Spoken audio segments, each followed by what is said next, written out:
One of the elements of Jaws that ratcheted up the suspense was that for most of the film, you didn't see the shark.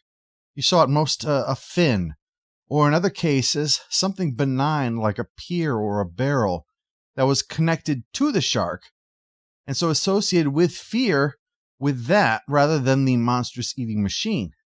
We were terrified of something that couldn't possibly harm us, because it implied something that could harm us.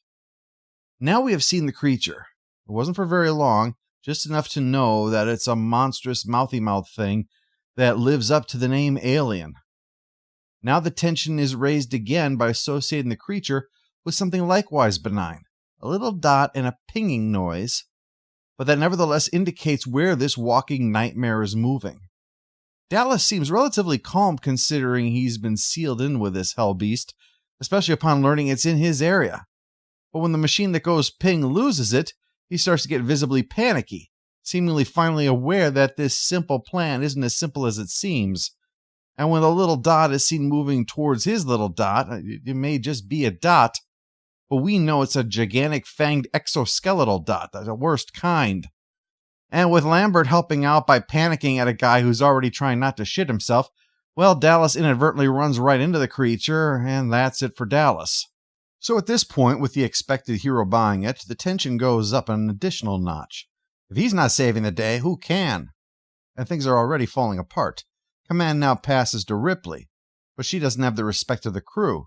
She'd gotten into arguments with Ash, Lambert took a swing at her over the airlock business, and Parker has shown zero respect for her all film. So unlike Dallas, who had just had to quietly state his plan, Ripley has to bark at them to go along with adapting his plan so as not to kill them while flushing it out into space. And her problem with Ash isn't going away either. You're still collating? I find that hard to believe. What would you like me to do? It's not like I got an invisibility ring or something. Of course, the real thing he's hiding is the fact that he's an android on a specific mission to bring this creature back, with the crew expendable. A point Ripley will soon find out for herself. As discussed in our behind-the-scenes video, Ridley Scott greatly admired 2001: A Space Odyssey, and so there is no doubt going to be some comparison between Ash and Hal. The artificial being is malfunctioning and becoming a threat. It would be revealed in the sequel, 2010, the year we made contact, that Hal's malfunction was because it was given orders that contradicted its core programming. Ash may be undergoing the same thing, being made to serve humans yet forced by his orders to permit their destruction, leading to a conflict which he's having difficulty overcoming. Because when Ripley accosts him after learning the truth with little more than a small shove, he begins sweating a milk-like substance and starts following her in an unnatural way, besides the whole throwing her around thing. He's got superhuman strength and medical knowledge. He can kill her in 3 seconds if he was simply trying to silence her. But instead, he decides to continue the film's theme, yes, phallic objects. In fact, what he's doing is using a stroke magazine while leaking white fluid. I'm honestly surprised he wasn't named Dick at this point. Parker eventually stops him with a fire extinguisher or whatever to the head, until said head is removed. Hava, Nahila, Hava. It finally takes the electric cattle prod to put it down before it can kill Parker. The machine, a tool meant to serve mankind, has become as great a threat to its creators as the alien itself. And as a representative of the company's interests, also spoke to growing fears of corporate globalization. And of course, there's always our primal fear of a milk-spewing Englishman shoving porn in our mouths. They try talking to it, setting up the head, and it might be that rendering it helpless has sorted out whatever problem was going on, because now Ash speaks to them normally. Well, besides that, he doesn't believe the creature can be killed. It's simply perfect. Unclouded by conscience, remorse, or delusions of morality. Which is a line, in my opinion, that reinforces the idea that this is a conflict, that Ash was created to serve and protect humans while being programmed to do the exact opposite. To his mind, morality isn't real if humans preach it but don't follow it. Yeah, well, I got your morality right here, pal. And then there were 3, with no idea where the creature is. It's time to screw the air shafts and just run off in the shuttle. But they'll need coolant to supply for all three of them to breathe, so Parker and Lambert are given that job while Ripley preps for the shuttle. They're going to blow up the ship because, well, the way their luck's going, the alien will learn to pilot this ship and be the one to rescue them. They'll have to be careful not to attract the alien's attention, though. The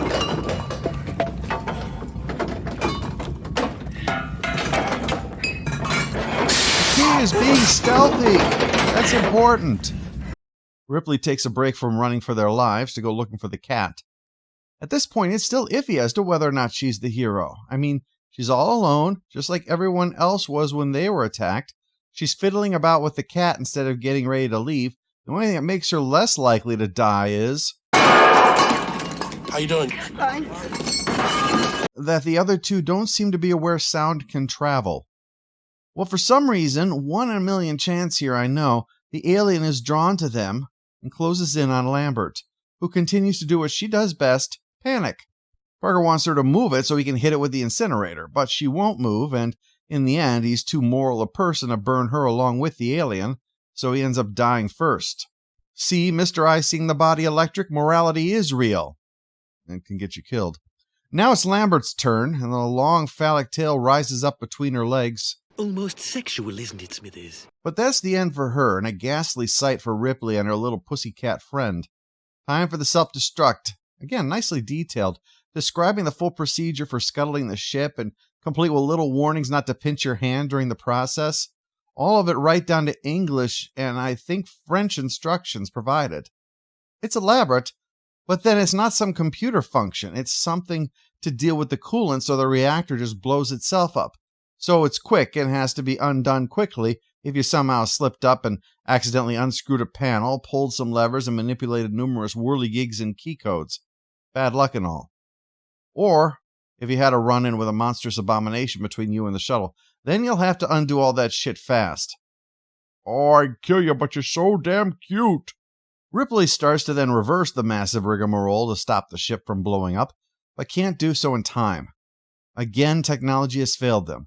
The ship was meant to protect them, but now it too will be their destroyer. So Ripley has no choice but to abandon it and hope that she can make it in the shuttle, which she manages even while snagging the cat. The ship blows up and all is well, and Ripley can do what female heroines are expected to do, stripped down to skivvies. So you can't help but notice that she's wearing teeny tiny little panties that can't even fully cover her butt. Usually when I see something like that, someone's fixing my drain. And I have to say, pull those up for the love of God. Be professional, and those panties do not go with that outfit, sir. But it seems the creature was even smarter than they thought, because it relocated to the shuttle and seems to be in a semi-dormant state.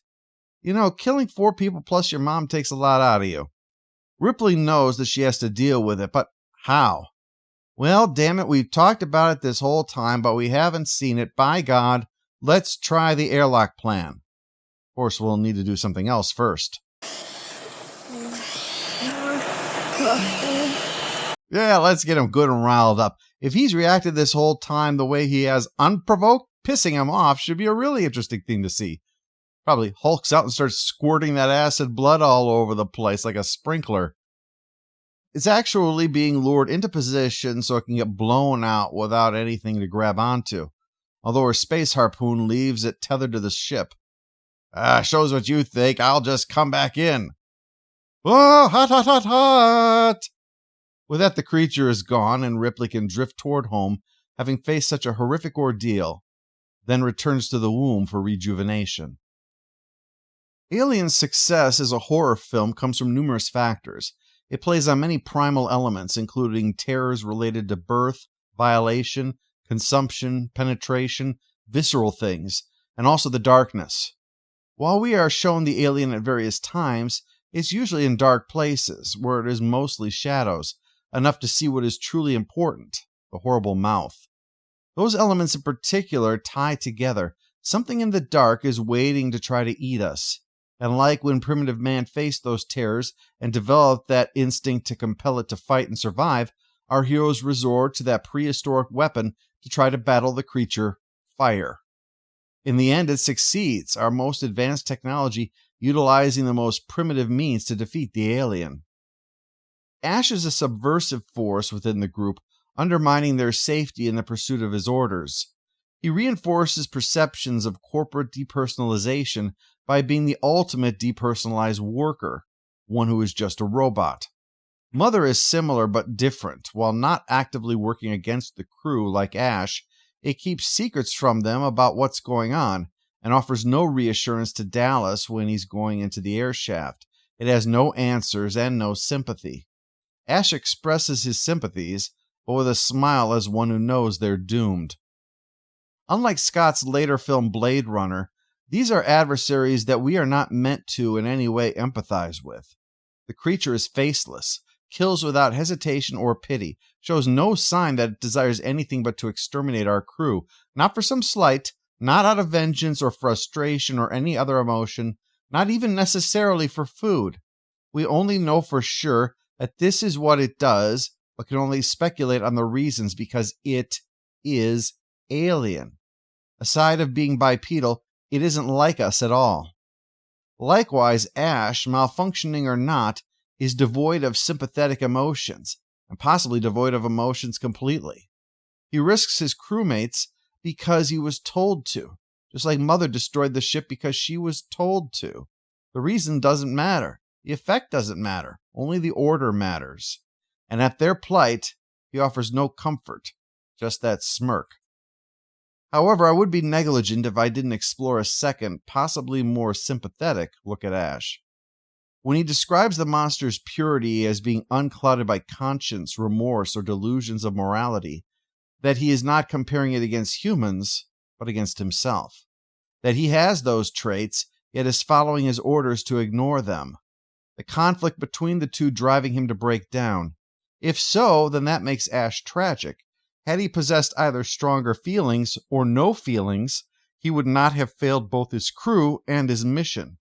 He envies that there is no conflict in the mind of the beast, a certainty of purpose, an absence of emotional limitations. Our characters are unusual in that they lack the normal stuff to characterize them. Background information, relationships. We only learn about them by essentially eavesdropping on their daily routine. Listen to the grumble and complain and fuss over relatively trivial things compared to what will be dropped into their laps later. We don't grow to know them exactly. We instead get to become familiar with them, and then they die, one by one. Ridley Scott's strength here is the same thing he brings to Blade Runner. The environment of the piece is fully realized and services the story as much as anything else. It's leisurely, but not slow. It's not afraid of gruesomeness, yet it does not revel in it. Gore is shown when it is realistic, but not for its own sake. It accomplishes what the production team had set out to do, take a B-movie story and make an A-level film out of it. It handles the subject matter with maturity. It makes no attempt to wink at the camera, poke fun at the genre. It strives to scare you by showing you an extension of our world where technology, just as relatable as what we have today, leads us to a place we were never meant to go.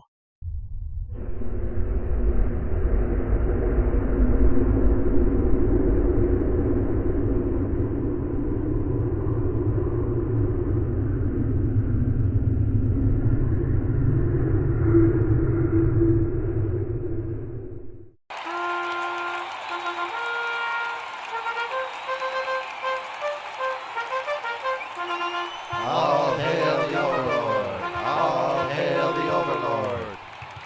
Hello, my baby. Hello, my honey. Hello, my ragtime gal.